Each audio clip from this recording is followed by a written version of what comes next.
నమస్తే, welcome to yes news. ముందుగా headlines. AP మంత్రివర్గ సమావేశం ముగింపు. సమావేశం సందర్భంగా 35 ఎజెండా అంశాలకు కేబినెట్ ఆమోదం. మహారాష్ట్రలో ఘోర విషాదం. మహారాష్ట్ర డిప్యూటీ సీఎం అజిత్ పవార్ మృతి. విమాన ప్రమాదంలో మహారాష్ట్ర ఉప ముఖ్యమంత్రి అజిత్ పవార్ మృతి దేశ రాజకీయ వర్గాలను దిగ్భ్రాంతికి గురి చేసింది. ఈ విషాద ఘటనపై ఆంధ్రప్రదేశ్ కేబినెట్ తీవ్ర సంతాపం వ్యక్తం చేసింది. అమరావతిలో జరిగిన కేబినెట్ సమావేశం ప్రారంభంలోనే ముఖ్యమంత్రి చంద్రబాబు నాయుడు ఈ ఘటనను ప్రస్తావిస్తూ ముంబై నుంచి బారామతి వెళ్తుండగా జరిగిన విమాన ప్రమాదంలో అజిత్ పవార్తో పాటు మరో 5 మృతి చెందడం తీవ్ర విషాదమని తెలిపారు. ఈ విషాద ఘటనపై ఆంధ్రప్రదేశ్ కేబినెట్ తీవ్ర సంతాపం వ్యక్తం చేసింది. అమరావతిలో జరిగిన కేబినెట్ సమావేశం ప్రారంభంలోనే ముఖ్యమంత్రి చంద్రబాబు నాయుడు ఈ ఘటనను ప్రస్తావిస్తూ ముంబై నుంచి బారామతి వెళ్తుండగా జరిగిన విమాన ప్రమాదంలో అజిత్ పవార్తో పాటు మరో 5 మృతి చెందడం తీవ్ర విషాదమని తెలిపారు. అజిత్ పవార్తో తనకు ఉన్న పరిచయాన్ని గుర్తు చేసుకున్న చంద్రబాబు మహారాష్ట్ర రాజకీయాలకు ఆయన మృతి తీరని లోటని వ్యాఖ్యానించారు. ఈ సందర్భంగా మహారాష్ట్ర ఉప ముఖ్యమంత్రి మృతికి సంతాపంగా ఏపీ కేబినెట్ తీర్మానం చేసింది. ఏపీ మంత్రివర్గ సమావేశం ముగిసింది. సమావేశం సందర్భంగా 35 ఎజెండా అంశాలకు కేబినెట్ ఆమోదం తెలిపింది. పీపీపీ పద్ధతిలో పిడుగురాళ్ల మెడికల్ కాలేజీ అభివృద్ధికి కేబినెట్ గ్రీన్ సిగ్నల్ ఇచ్చింది.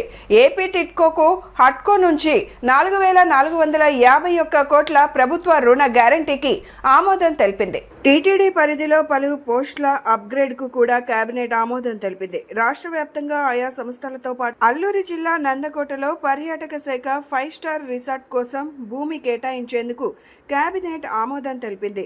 అర్జున అవార్డు గ్రహీత జ్యోతికి విశాఖలో 500 చదరపు గజాల స్థలం ఇచ్చేందుకు నిర్ణయించింది.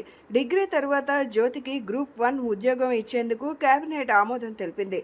ఇక టీటీడీ నెయ్యి కల్తీకి సంబంధించిన సిట్ నివేదికపై మంత్రివర్గంలో చర్చ జరిగింది. సిట్ నివేదికపై వైసీపీ నేతల దుష్ప్రచారంపై ప్రధానంగా చర్చ జరిగింది. నెయ్యి కల్తీపై సిట్ నివేదిక తెప్పించాలని కేబినెట్ కోరింది. ఇప్పటికే సిబిఐ సిట్ ఛార్జ్ షీట్ వేసిన విషయాన్ని అధికారులు కేబినెట్కు తెలిపారు. ఎలక్ట్రానిక్ ఓటింగ్ మెషిన్లు వీవీప్యాట్ల గోదాంకు పగడ్బందీ భద్రత కల్పించడం జరిగినప్పటికీ నిరంతర పర్యవేక్షణలో అప్రమత్తంగా ఉండాలని సంబంధిత అధికారులను జిల్లా కలెక్టర్ లక్ష్మీష ఆదేశించారు. గోదాము వద్ద విధులు నిర్వర్తిస్తున్న పోలీస్ సిబ్బంది నిరంతరం అప్రమత్తంగా ఉంటూ సీసీ కెమెరాల పర్యవేక్షణతో గట్టి నిఘా ఉంచాలని కలెక్టర్ అధికారులకు సూచించారు. ఎలక్షన్ కమిషన్ ఆఫ్ ఇండియా ఆదేశాలు మార్గదర్శకాలకు అనుగుణంగా సాధారణ నెలవారీ తనిఖీలలో భాగంగా రాజకీయ పార్టీల ప్రతినిధులతో కలిసి బుధవారం జిల్లా కలెక్టర్ లక్ష్మీష విజయవాడ రూరల్ మండలం గొల్లపూడిలోని మార్కెట్ యార్డ్లో గల ఈవీఎం వీవీప్యాట్ల గోదాంలను పరిశీలించారు. సీసీ కెమెరాల పనితీరుతో పాటు అగ్నిమాపక విద్యుత్ పరికరాలను పరిశీలించి అనంతరం పర్యవేక్షణ రిజిస్టర్లో సంతకం చేశారు. ఈ సందర్భంగా కలెక్టర్ లక్ష్మీష మాట్లాడుతూ భారత ఎన్నికల సంఘం మార్గదర్శకాలకు అనుగుణంగా ఈవీఎం వీవీప్యాట్లను భద్రపరుస్తున్న గోదాంను క్షుణ్ణంగా తనిఖీ చేసి ఎప్పటికప్పుడు సమగ్ర నివేదికను అందించడం జరుగుతోందన్నారు. గోదాము వద్ద విధులు నిర్వర్తిస్తున్న పోలీస్ సిబ్బంది నిరంతరం అప్రమత్తంగా ఉంటూ సీసీ కెమెరాల పర్యవేక్షణతో గట్టి నిఘా ఉంచాలని కలెక్టర్ లక్ష్మీష అధికారులకు సూచించారు. మహారాష్ట్రలో ఘోర విషాదం చోటు చేసుకుంది. రాష్ట్ర డిప్యూటీ సీఎం ఎన్సీపీ అధినేత అజిత్ పవార్ ప్రయాణిస్తున్న విమానం బారామతి సమీపంలో కుప్పకూలింది.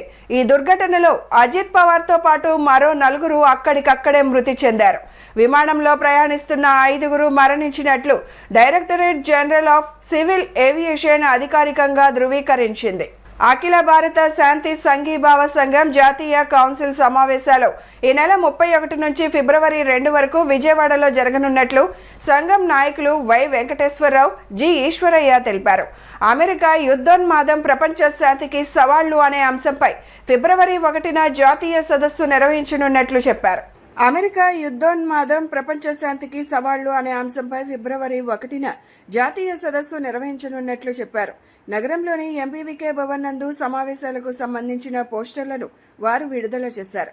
ఈ సందర్భంగా అమెరికా ప్రపంచ దేశాల అంతర్గత వ్యవహారాల్లో జోక్యం చేసుకోవడం తగదని విమర్శించారు.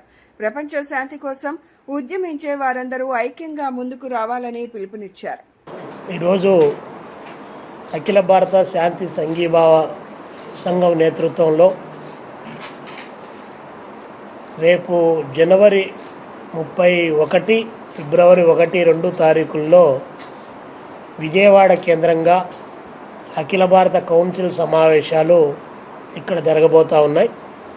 ఈ సమావేశాలకు భారతదేశ వ్యాపితంగా ఉన్నటువంటి శాంతి కాముకులు, అభ్యుదయవాదులందరూ కూడా ఇక్కడికి హాజరు కాబోతూ ఉన్నారు. ప్రధానంగా ఈ సమావేశాలు 3 రోజులు జరపడంతో పాటు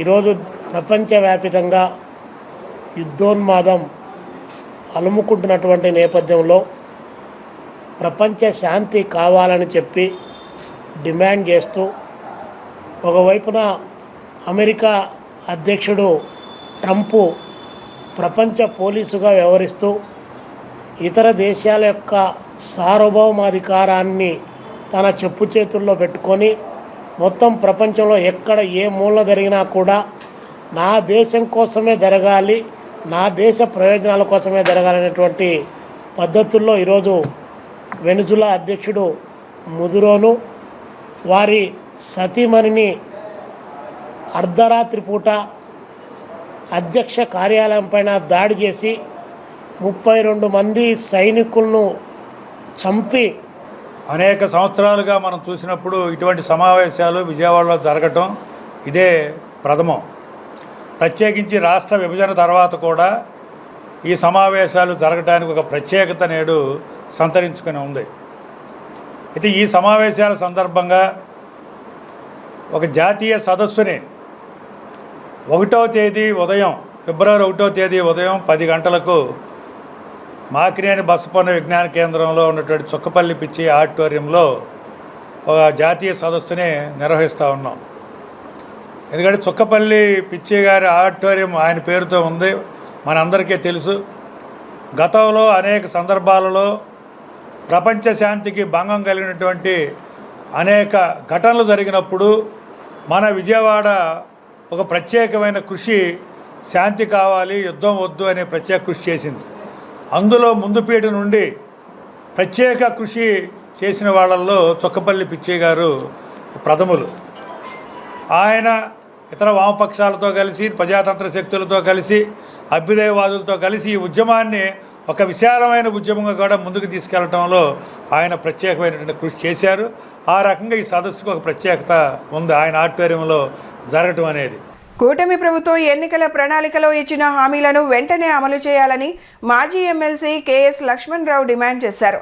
ముఖ్యంగా జాబ్ క్యాలెండర్ను తక్షణమే ప్రకటించాలని కోరారు. అలాగే ఉద్యోగాల వయో పరిమితిని ప్రస్తుతం ఉన్న 40 ఏళ్ల నుంచి 45 ఏళ్లకు పెంచాలని ఆయన ప్రభుత్వాన్ని కోరారు.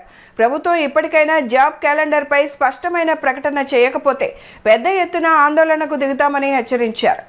డివైఎఫ్ఐ ఆధ్వర్యంలో జాబ్ క్యాలెండర్ విడుదల చేయాలని డిమాండ్ చేస్తూ బాలత్సవ్ భవన్లో రౌండ్ టేబుల్ సమావేశం నిర్వహించారు.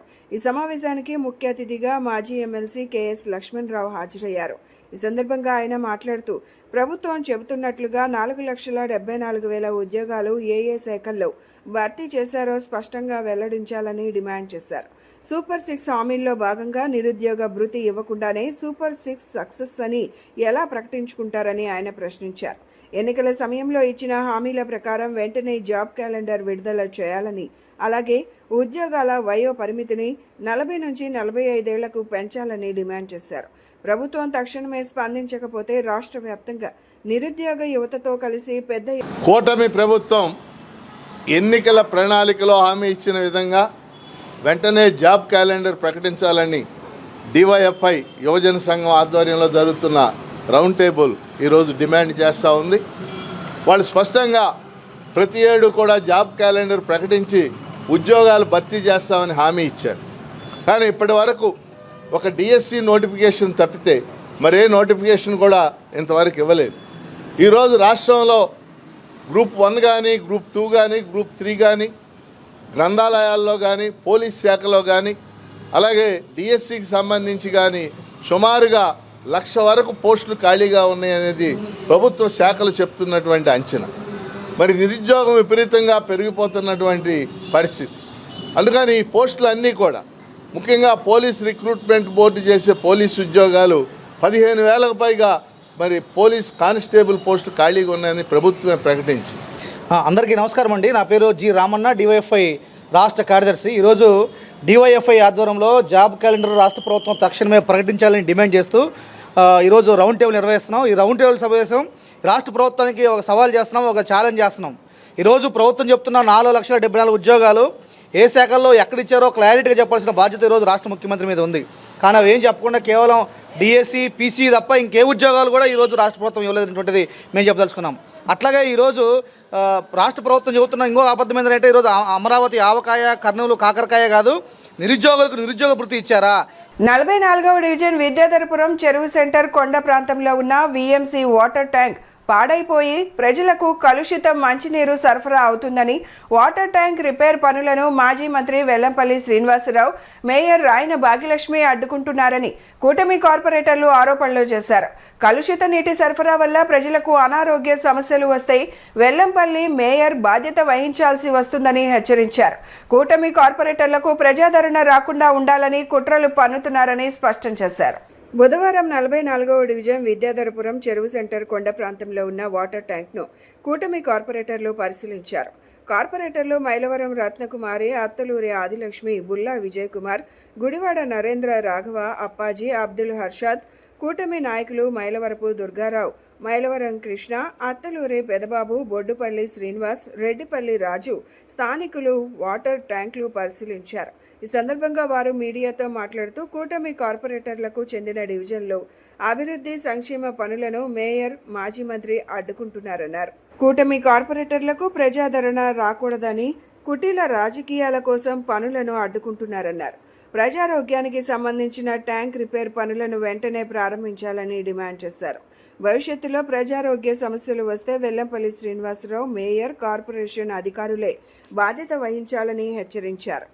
చెరువు సెంటర్లో స్థానికంగా నివసించే ప్రజలందరూ ఈరోజు మనకి గత కొన్ని సంవత్సరాల నుంచి మనకు సమస్య తెలియజేస్తున్నారు. ఏంటంటే చెరువు సెంటర్లో ఉన్న ఈ వాటర్ ట్యాంక్ వచ్చి మనకి వాటర్ అంతా మురుగునీరు వచ్చి దాంట్లో ఉన్న పైప్ లైన్ తుప్పు పట్టిపోయి మురికి వాటర్ వస్తుందని గత కౌన్సిల్లో మేము పెట్టడం జరిగింది.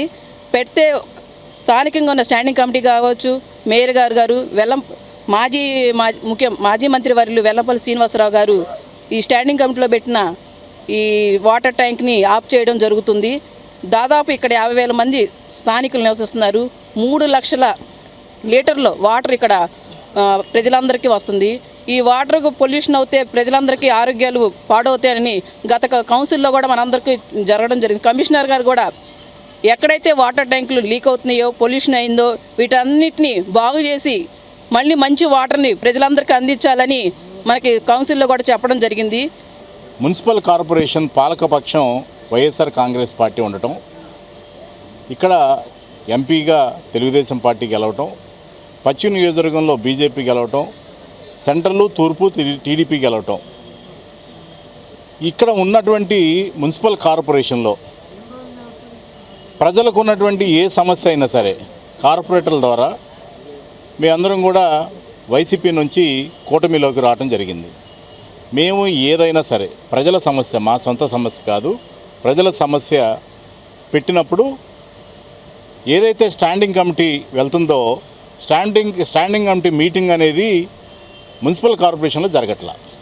మాజీ మంత్రివర్యులు, గౌరవనీయులు, పెద్దలు వెల్లంపల్లి శ్రీనివాసరావు గారి ఇంట్లో జరుగుతుంది. వెల్లంపల్లి శ్రీనివాసరావు గారు ఏం చేస్తున్నారంటే ప్రజల సమస్య ఇది. ఇవాళ 44వ డివిజన్లో మైలవరపు రత్నకుమారి గారు ఈ ట్యాంక్ సమస్య అంటే కింద టోటల్గా ఉన్నటువంటి స్లాబ్ లాగా ఉన్నటువంటిది పైన కింద మొత్తం పాడైపోయింది. 44వ డివిజన్లో రామరాజనగర్లో ఉన్నటువంటి వాటర్ ట్యాంక్కి దాదాపు 2 సంవత్సరాలు బట్టి టాప్ అండ్ బాటం 2 కూడా పాడైపోయి బయటికి ఆ స్లాబ్లో ఉన్న ఊసలు బయటకు వచ్చి తుప్పు పట్టేసి ఆ వాటర్ కూడా పొల్యూట్ అయ్యి ప్రజలందరూ కూడా చాలా ఇబ్బంది పడుతున్నారు.